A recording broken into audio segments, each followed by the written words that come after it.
We were lying in the dark, not late, maybe 10:30, lights off, both of us in that half place between talking and sleep that long marriages develop, where the most honest things sometimes get said because the darkness makes them easier.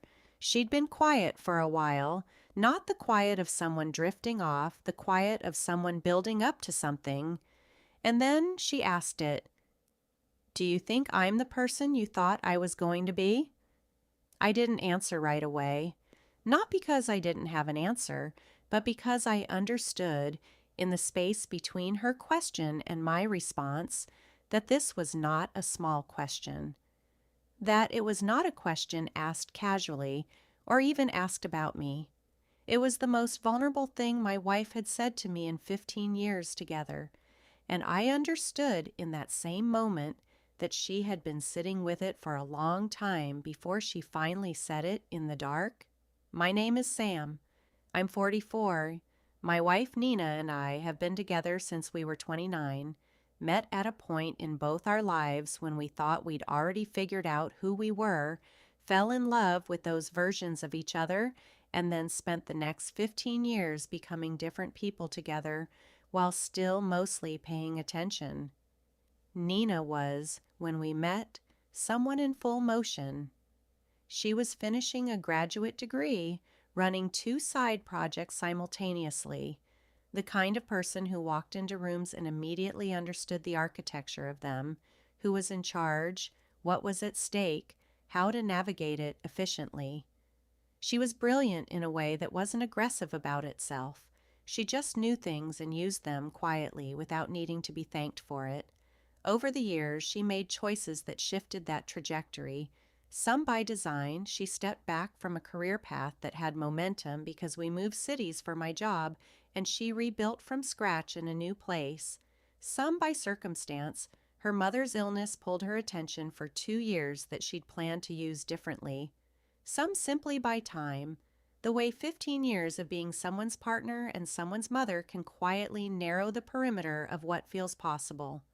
She had not complained about any of it. She was not a complainer, Nina. She absorbed adjustments and kept moving. I had always admired that about her. I had never thought carefully enough about what it cost. The question in the dark told me I had missed something. I asked her, carefully, what made her ask. She was quiet for a moment.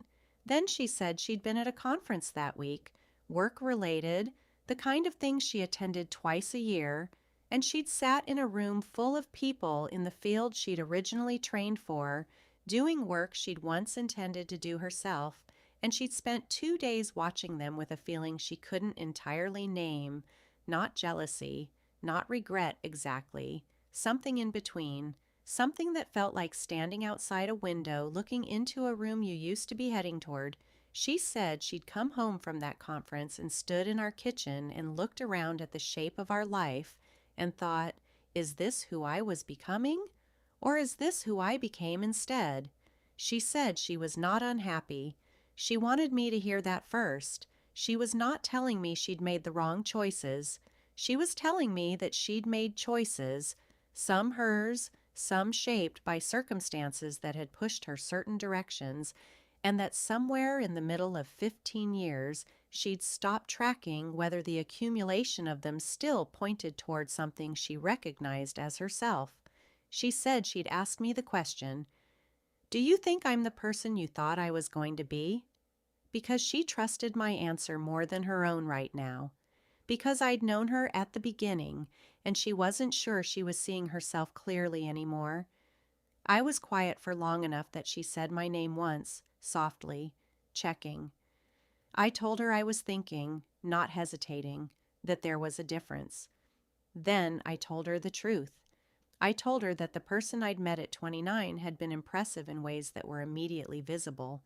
The motion, the momentum, the rooms she walked into and understood instantly, and that what I'd watched her become over 15 years was impressive in ways that were harder to see from the inside, which was probably why she was struggling to see them. I told her I'd watched her rebuild a career in a city where she knew no one, starting from nothing, and that she'd done it in a way that was completely characteristic of her, quietly, without drama, so effectively that I'd almost stopped noticing it was something worth noticing. I told her I'd watched her spend 2 years as the main support for her mother during the worst stretch of her mother's life, while also holding our family together, while also continuing to show up at work, and that I had let her do that without making sure she knew that I saw the weight of it. I told her that the version of her I'd thought I was marrying was someone capable of extraordinary things in circumstances that required them, and that every year since, she had proven that assessment correct. But then I said the harder thing.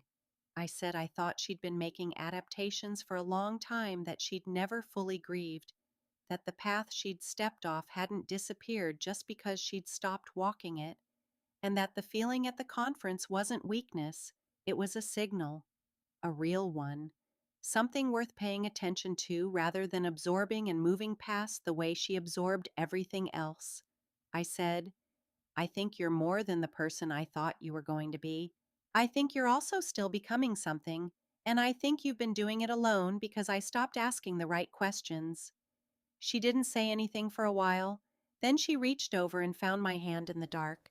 We talked until well past midnight, later than we'd stayed up for no urgent reason in years, not solving anything in a single night, which you can't do, but opening something that had been pressurizing for longer than either of us had realized.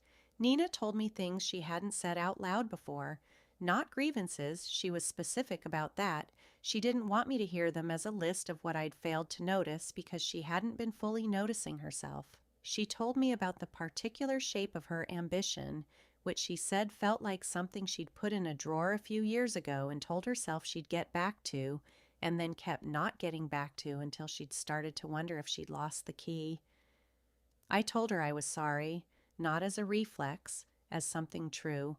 Sorry for the years I'd watched her absorb and adapt and keep going without sitting down beside her and asking what any of it was costing her. Sorry for letting her competence become invisible to me, the way capable people's competence tends to become invisible once everyone around them is used to it. She said she didn't want an apology as much as she wanted a shift, that what she needed wasn't to be reassured but to be challenged, to have someone in the room who asked what she was actually building toward and meant the question. I told her I could do that. We made a kind of agreement that night, in the dark, without naming it formally, that I would ask the questions I'd stopped asking, that she would stop absorbing things she needed to say, that 15 years of growing together didn't mean we'd outgrown the need to check whether we were still growing in directions we'd actually choose. It's been 4 months since that night. Nina is in the middle of something she hasn't fully named yet, exploring a path that branches off from the one she's on, carefully, not blowing up what we've built, but testing what might be possible now that she's asking the question again instead of putting it in a drawer. She seems like someone who's found the key. I think about the question she asked me in the dark sometimes. Do you think I'm the person you thought I was going to be? And how much was contained in 7 words? Not just a question about herself, a question about us, about whether I'd been watching, about whether the person who'd known her at the beginning still recognized the person she was becoming. I had been watching, not carefully enough, and not with the right questions, but watching. The honest answer, 4 months later, is this: she is not the person I thought she was going to be. She is more complicated, more layered, more honestly herself than that early version had the time to show me. And the question she asked in the dark was the bravest thing she said in 15 years. I'm grateful she finally said it.